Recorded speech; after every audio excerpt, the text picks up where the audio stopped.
Yes, folks, that is the More Money Show theme song. And so thanks so much for joining this weekend. We are in our fourth year doing the More Money Show, so I appreciate our audience, our great audience. We have unbelievably great ratings because of people like you. So thank you so much for joining and listening in. And we will be, by the way, we are live, we are in color. We are sitting right in front of the microphone and ready to go. Almost every other station you could flick to would be some kind of canned, boring commercial, but we're at our flagship station, WABC, and we're live. We are live, and we will be taking calls at the toward the end of the show, toward the end of the hour. And so just jot this number down if you have things that you'd like to talk about, because I always say we have the smartest listeners in the country. The people listen to this show, so I learn a lot from you, and our listeners learn a lot from you. So I always appreciate the people who call in. 1-800-848-9222. 1-800-848-9222 is our hotline. Don't call on now. Call in towards the end of the hour when we'll be taking your calls on all of the material we're going to be talking about today. We're going to talk about the economy. We're going to talk about the stock market. We're going to talk about politics, a little bit of everything. That More Money hotline, jot it down, and then towards the end of the show, call in when we are ready for you. 1-800-848-WABC is that number. Okay, a lot to cover today. I want to give you guys some good news, because I know people kind of these are the dog days of summer, as they say. Remember, by the way, remember that movie Dog Day Afternoon with Al Pacino? That's one of my favorite movies. But these are the dog days of summer. And so we have time to kind of sit back and assess how things are going in our country. And I'm looking at some of these polls, and people are not in a great mood. They're not. Now, I understand that's related to the high gas price. A lot of places are paying $4 or more a gallon for gas, and we used to be paying, $3 or $2 a gallon for gas, and nobody likes to pay more for gas, and food prices are still high. I admit it. My wife tells me every time she goes to the grocery store, and when I go, I'm just shocked at how much ground beef costs and how much coffee costs and how much steak costs and so on. So I get it. People are feeling frustrated by prices, but I want to give you some good news before we take our first break. And by the way, our first guest is going to be the great Bob Nardelli, who's been a regular on our show. Bob Nardelli was the CEO of so many great companies and is one of the best people I know to talk about how the economy is really doing. But I just want to give you a few statistics before we take a quick break. Okay. First, let's look at, people talk about USA versus China. USA versus China. China's catching up. They're going to take over the United States. They want to be the world economic superpower. Of course they do. But if you look at what has happened to the stock market from 2010 through 2025, so over the last 15 years, these are amazing statistics. The U.S. stock market, the S&P 500, has almost tripled in value, almost tripled in value. Over that same time period, the S&P 5, the equivalent of the S&P 500 in China is only up about 30%. We're blowing them away. We're blowing away China. We're creating value in this country. China has been basically kind of flatlined. I mean, they've risen a little bit, but not a whole lot. We're beating China, and we need to continue to do that. And that's why we need to build data centers and be number one on AI and internet services. So that's good news. By the way, remember, people used to worry about Japan catching up. Japan, our over the last 30 years, our stock market is up like 5x, and theirs is barely double. So we're blowing away the competition because this is a land of opportunity of an incredible entrepreneurs. That's number one. Number two, how about this one? Millionaires. Everybody, who wants to be a millionaire? I bet everybody listening to the show wants to be a millionaire. I want to be a millionaire. I'm not a millionaire. I hope maybe someday I might get there. I better do it quickly because I'm getting old. But the last year, in Trump's first year of his second term, the increase in the number of millionaires was almost 500,000. Almost 500,000 new millionaires in this country, which is incredible. That is more millionaires that were created in the United States than all of the other countries in the world combined, including China. China can produce 1/10 as many millionaires as we did. So this is a land of opportunity. This is a place you can come in with your shirt on your back, not much money in your pocket, and you can make it big, as has happened over and over again. Or, somebody who even growing up in a low-income neighborhood can make it big in this country. This is the land of opportunity. It's why all the immigrants want to come here, right? Because it is the one place you can make money. Okay, how about this one? Earnings picture. Most of you are listening to the show are invested in the stock market. I bet about 80% of you are. Over half of Americans are. They have their pension funds in the stock market. Earnings have been unbelievable the last quarter. We're seeing these companies that are looking at just blowout earnings. And when earnings are up, that means the stocks are up, and we want our companies to make money, and they are making money. Now, I understand we've hit a few bumps in the road in the last couple of weeks, and earnings may slow down a little bit, but our companies are unbelievably profitable. Finally, this is an amazing statistic.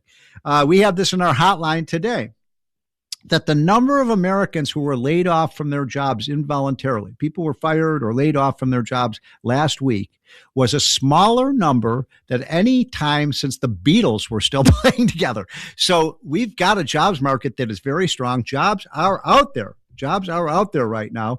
And incidentally, if you're not getting our hotline, that all of these things I'm talking about, they're covered in our hotline. I want you all to get that every morning. Go to unleashprosperity.com and just click on hotline, and we will get that little newsletter for you every morning for free. It costs you nothing. So what are you waiting for? Get the hotline, and I think you'll learn a lot. It'll help you make more money. That's why we call this the More Money Show. Okay, we're going to take a quick break. When we come back, we'll be joined by Bob Nardelli, who's one of the top executives in the United States, knows more about the economy and the stock market than anybody I know. So do not go away. We are live. We're in color today, and I hope you're having a great weekend.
We're back, folks. This is the More Money Show. Thanks again for joining on this one of the last weekends in July and what we call the dog days of summer.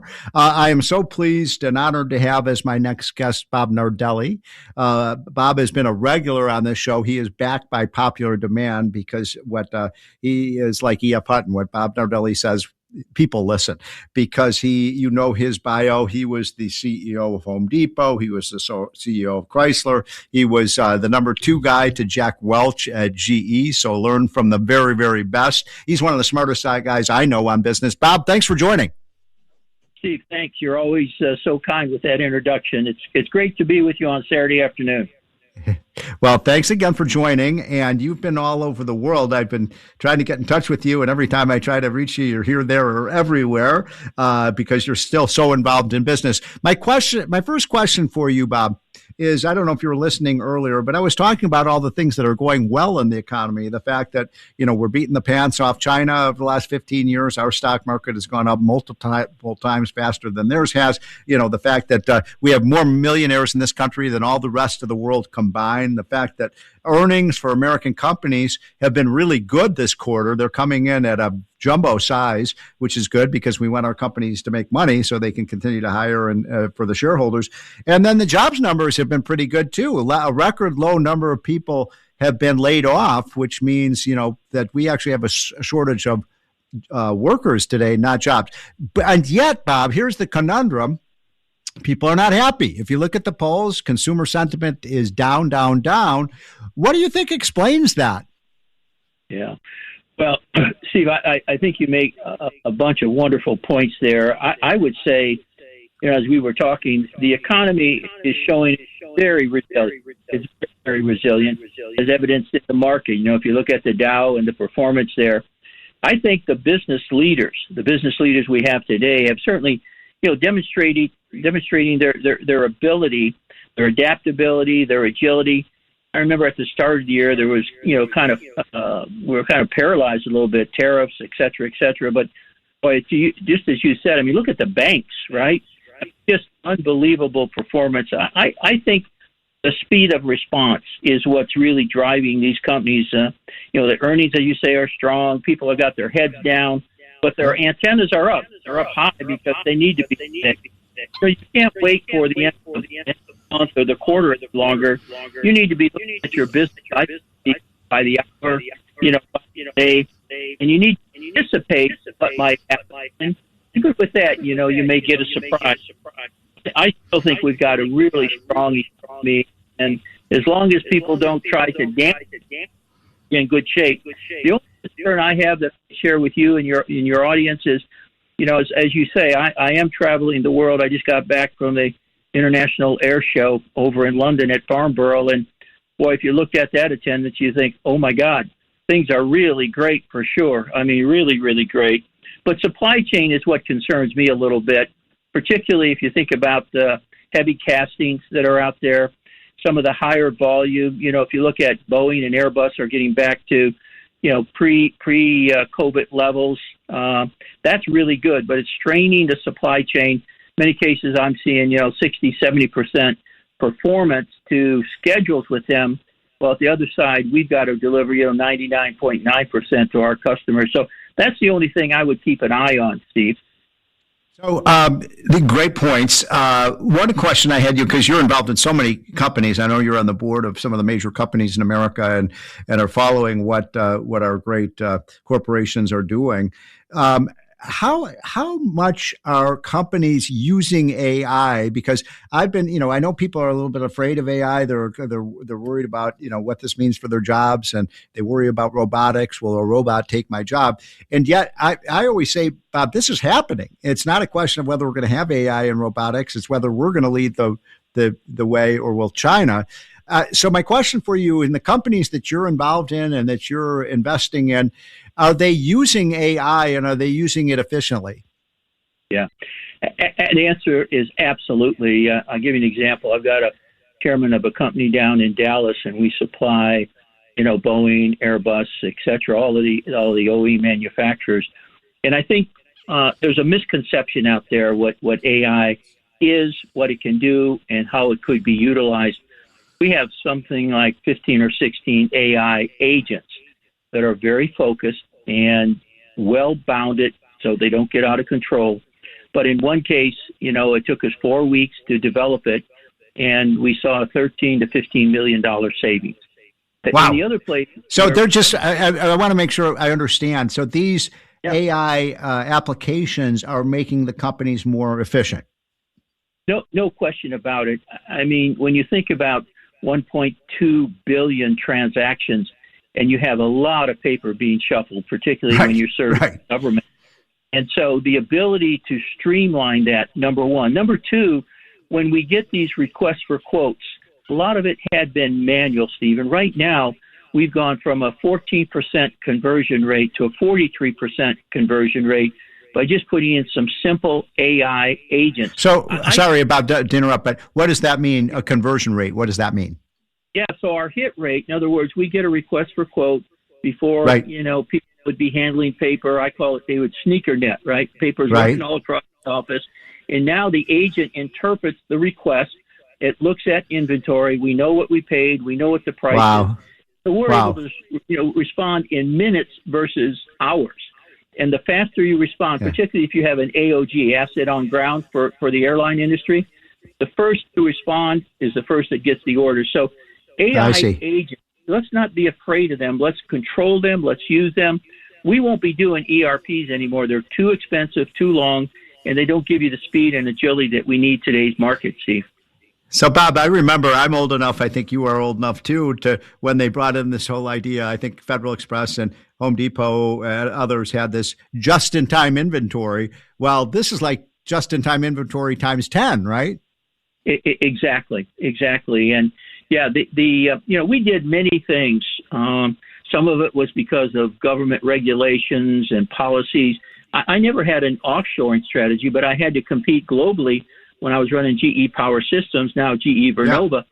And so we did do that. But now I'm really encouraged with this administration for onshoring or nearshoring. Those are two different things. But we're back where, we have wartime stability here in our manufacturing capabilities. I'm working on that with the Department of War in some cases. And it's really exciting to see the repatriation that's going on today in our country, Steve. I love it. By the way, folks, I'm talking to Bob Nardelli. Bob was the former CEO of many companies, including Home Depot. Would you say, Bob, just overall, generally speaking, how are we doing in this race against China? We're certainly, as I said, our stock market over the last 15 years has way outpaced theirs. But how do you feel like we're doing in the race against China? I think we're making tremendous progress. If you just look at some of the industries that I'm very close to, energy, the ability to be self-sufficient with energy. Just look at, again, I said GE Vernova stock over 1,000. Another energy provider you don't think about is Caterpillar, stock over $1,000 at one point. If you look at A&D, aerospace and defense. Wait, which company was that? Was that Caterpillar? Caterpillar. Yeah. By the way, when I went to I don't know if you know this, I visited a data center last week, and I was, those are amazing things. I'm sure you've probably visited data centers too. If you ever get a chance to do it, folks, they're just, technological marvels. But I was impressed by how much of the machinery was Caterpillar. Yeah, there's no question, because if you think about, GE Vernova backlog is out to 2030. So Caterpillar steps in with their diesel reciprocating engine. Put those out there, and they're pumping energy into those data centers. And speaking of data centers, we talk a lot about data centers, but let's not lose sight of Michael Dell stock, because he's putting the heart inside that building, right? He's putting in the processors that make that data center successful. And then if you look at aerospace and defense, huge opportunities there. Multiples are trading 14 to 18 times. It's really strong. I mean, the only thing. Well, Bob, we have to take a break. Bob, you are just filled with great information for us and an uplifting message. So thank you so much for joining. We'd love to have you on in the next couple of weeks, because we learned so much from you, folks. This is the More Money Show. We will be right back.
Now, here's your host, Steve Moore. We're back, folks. This is the More Money Show. I'm economist Steve Moore. I hope you're having a nice weekend. By the way, I live in the Washington, D.C. area.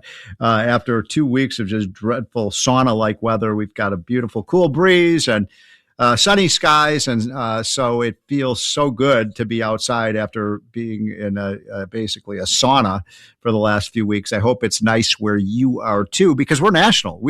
We go all the way. We have stations in Los Angeles. We have stations in San Francisco. We have stations all the way down to Atlanta, Georgia, and up to Maine. And of course, our flagship is in New York, in City, with WABC and other affiliated stations. So thanks so much for joining. And because so many of our listeners are in the New York area, I just wanted to make one quick point about what's going on in New York, which is just so outrageous that the governor there, Kathy Hochul, and by the way, I got to meet Lee Zeldin the other day. He runs the EPA. He ran against Kathy Hochul for governor a couple of years ago and lost by a slim amount. And Kathy Hochul became governor, and Lee Zeldin then joined the Trump administration. And I listened to Jay. He and I talked for a while, and then he gave a speech. The guy's brilliant. And I'm thinking, how stupid were the voters of New York to vote for Kathy Hochul, who's completely incompetent, and I don't care if you're Republican, Democrat, Independent. It's just, Lee Zeldin is a really competent guy who knows how things work. Kathy Hochul is just a political hack, knows nothing about how things work, just like the mayor of New York City knows nothing about having a job or creating jobs, and he's running New York City, the largest city in the United States. But anyway, Hochul basically has banned data centers from New York. Data centers are major economic development centers. They create a lot of jobs. They create a lot of tax revenues. It's like, 100 years ago, people say, no, we don't want auto factories in our community. So I don't quite get that. And yet at the same time, she's banning data centers. She wants to pave over the western half of New York and prime farmland with stupid solar farms that take up, tens of thousands of acres. It makes absolutely no sense. This is the stupidity that we deal with every day. I guess I should be happy there are people like Kathy Hochul, because they make my show possible. If we didn't have stupid politicians like Zoran and Mandami and AOC, I guess there'd be no reason to have to listen to our show. We will be taking your calls, by the way, in a few minutes at 1-800-848-9222, 1-800-848-WABC. We are live. We are in color. And the question of the day is, why do you think, given the fact that the economy actually is doing pretty well, I mean, we've got a record high stock market, record number of jobs available for Americans. We've got really great earnings for American companies. We're beating China. Why is it people are feeling so bad? I understand that nobody likes to pay $4 a gallon of gas, but let me know. And who do you blame for this, by the way? If you feel bad about things, do you blame Trump? Do you blame the Chinese? Do you blame Biden? I mean, I want to hear from you, because I don't understand that. I'm confused by why Americans are kind of in a sour mood right now. But in the meantime, we have backed by regular demand and a popular demand, is my good friend Jay Jackson, who runs Abacus Financial Management, has an amazing product for those of you who are in your 50s, 60s, and 70s, as I am. And so, Jay, thanks. Welcome back, my friend. Thank you. And I'm glad the weather's nice for you. So you can get outside, go for a walk, have an impact on that lifespan, buddy.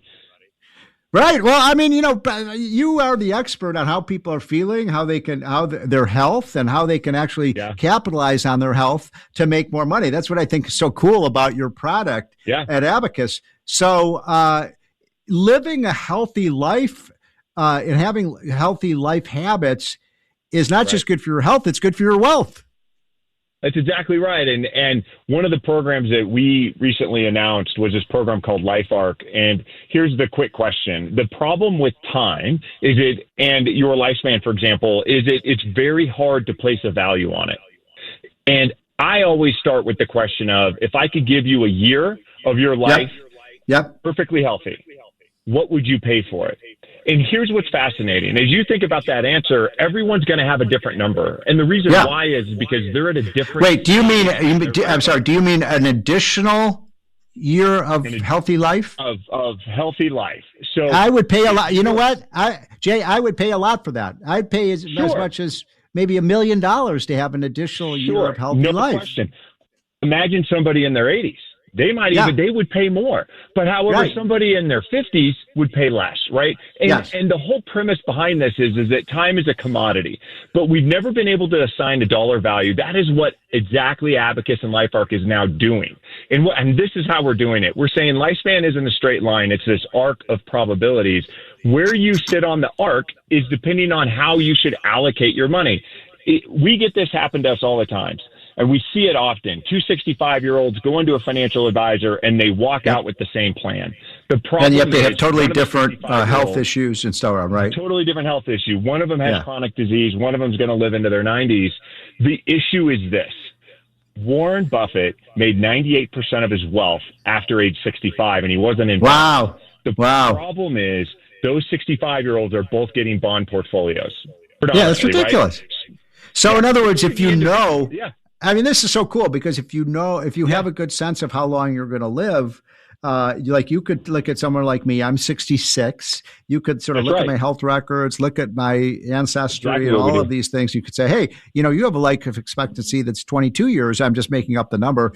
Whereas somebody else who comes in with a chronic disease, they may only have 6 years or something.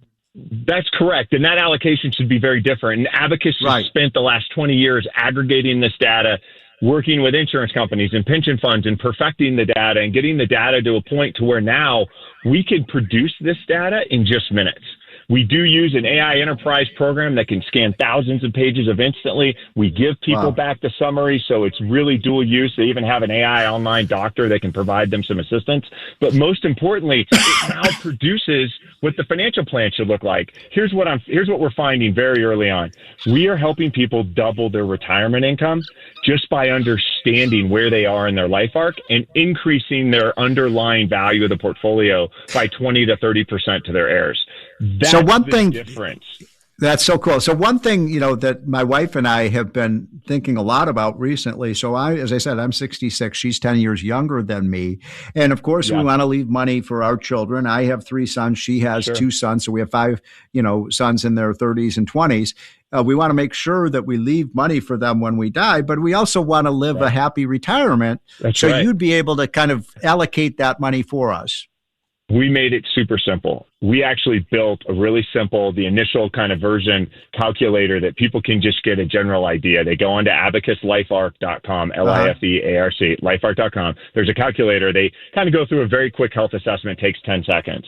Then there's a slider and they can increase their income and decrease the amount they leave to their heirs, or they can increase the amount they leave to their heirs and decrease their income based upon what their probabilistic lifespan is, where they sit on their life arc. What an amazing tool. We don't charge for that. It's just for people to go on and get a better understanding because we're passionate about people being able to maximize how they live in retirement, because you want to put a real value on that extra year. One of the ways you can do that is by taking better care of yourself, actually having the finances, spending money on yourself. Can you give advice to your clients on how they can live a longer life and a healthier life? Because that's the question I ask every day. I mean, what should I be doing in terms of my diet, in terms of my exercise, in terms of the stress level, all of these things? Because I don't want to retire. I love what I do, but I don't know what I should be doing to stay healthy. It's really neat. People can go into the LifeArc program. We can order their medical files for them, or they can upload their own. And then there's actually a built-in program that they can ask questions and say, hey, what could I do to extend my lifespan? What are some of the things I could do? Now, I can tell you a couple of the easy things right now. The biggest impact to lifespan right now would be exercise. So you have a beautiful day outside, particularly outside. Throw some weights in a backpack and go for a long walk. Enjoy the scenery.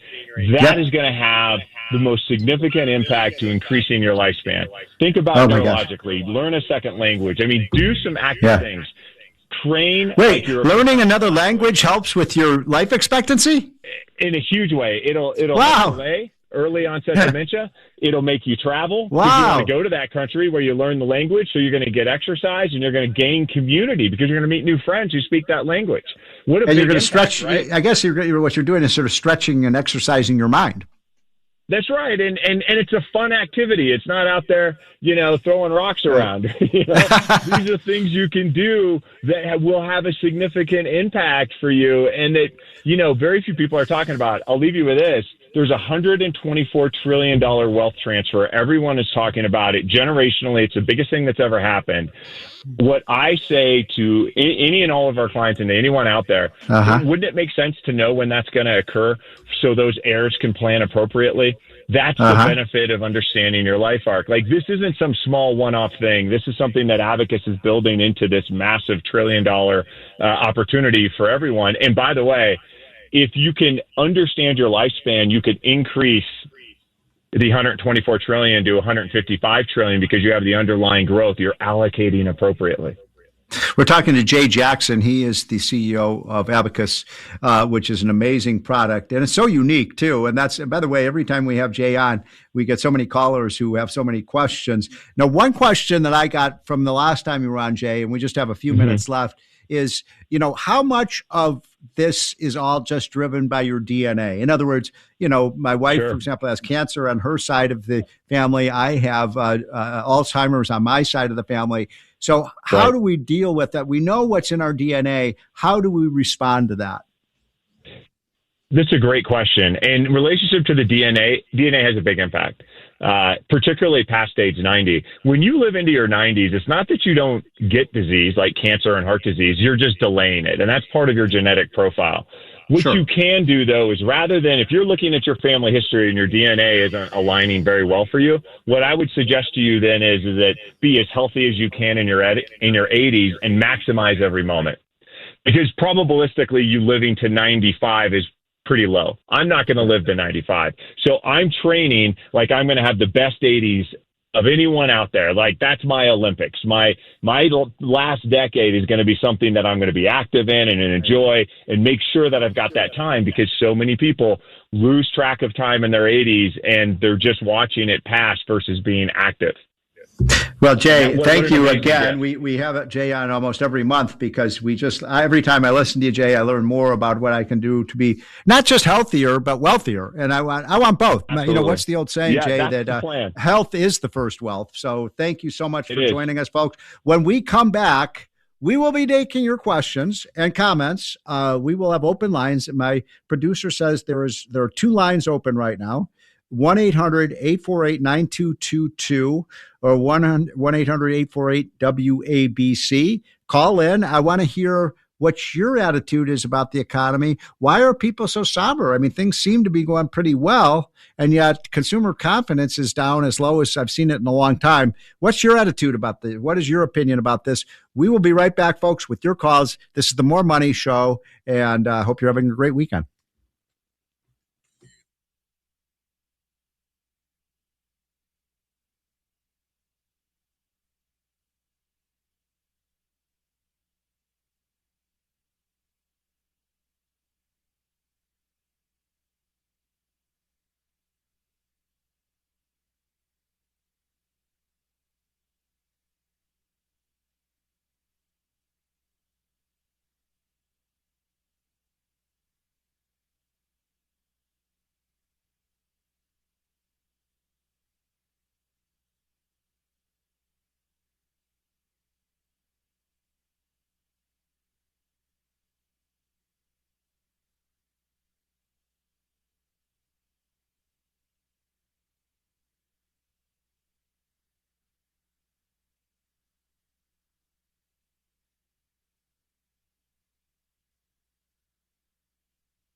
Welcome back, folks. This is the More Money Show. Thank you so much for joining and making our show a success. I always say that I'm not the best radio talk show host, but I have the smartest audience, and we'll be taking your calls in a minute.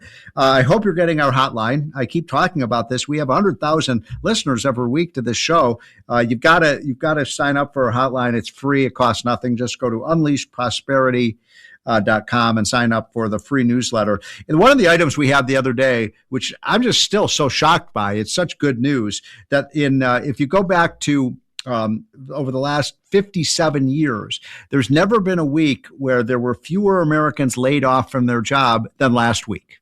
Isn't that amazing? So Americans are pretty secure in their job these days. We have a labor shortage. We don't have a job shortage in America. Now, look, I know a lot of people can't quite find the exact job that they want, but there are more job openings than there are people looking for jobs in America. There are too many other countries like that, and that's one of the reasons the unemployment rate is slow. The only other thing I wanted to bring up before we go to our callers is I had made a statement about a month ago on this show, on the More Money Show, and I said my belief right now is that AOC, Alexandria Ocasio-Cortez, will be the Democratic nominee. And it was funny. I got so much response. Oh, no, there's no way that AOC could possibly be the Democratic nominee for president. Nobody would want a socialist who's never had a job in the White House. And yet, the latest numbers from the New Hampshire, now this is really way too early, but it's only next year when we have the New Hampshire primaries. And guess what? Guess who's in first place in New Hampshire? AOC. So I'm very concerned about the drift of the Democratic Party. Okay, we're going to try to squeeze in a few quick calls, so keep your comments brief, folks, because I want to get to as many people as we can. Let's go to Pat in Long Island. Pat, what do you got? How are you today, Steve? Good talking to you. Thank you. Steve, you were asking why people are feeling pessimistic, and I think you and Liz addressed it with Larry earlier. We have the White House, we have the Senate, we have the Congress, and yet nothing is being done. That makes me extremely angry. Yep. Well, Pat, great call. I think you're exactly right about this. And this is something Larry Kudlow is up in arms about. Republicans have to take the offensive. We did pass the big, beautiful bill, which was a huge asset to our country and to workers, the no tax on tips, the reduction in the cost for businesses to invest. And that's why we have an investment boom. But what have you done for us lately, Republicans? Come on. You've got a big spending bill and you're not cutting any of the fraud, waste, and abuse. Okay, who is up next? We do have Ed in New Jersey. Ed in New Jersey. What do you got for us, Ed? Hi, Steve. Hi, Steve. I definitely enjoy your show. Thank you. To address the issue as far as why people feel down, I got to tell you, people my age, I'm retired. You know, I have savings and everything. Yep. I'm kind of insulated from real life, to tell you the truth. It's, the food prices are still going up. They've come down a little bit. But people look at the food prices, they look at the gasoline prices, and a lot of people don't have this. They don't see the stock market because they don't have, they don't even put into their 401ks. Okay, Ed, I've only got 2 minutes left. I'm going to ask you a question before I let you go. Who do you blame for those high grocery prices? Who do I blame? Yeah. Well, I got to say, I blame, in a sense, the previous administration. Okay. Yep. Did you know, by the way, Ed, that 90%, great call, by the way, 90%, almost 90% of the inflation that people are angry about, and justifiably so, happened under Joe Biden. It didn't happen under Donald Trump. So, I mean, come on. We had 9% inflation under Biden. That's when the food prices shot up. We do have higher oil prices because of the kind of debacle that's going on in Iran. But come on. I mean, you look at the big shoot up in inflation. We had the highest inflation under Biden since Jimmy Carter in the late 1970s. I remember that because that's when I was in high school and everything was going up. Every time you go to the store, they put a higher price tag on things.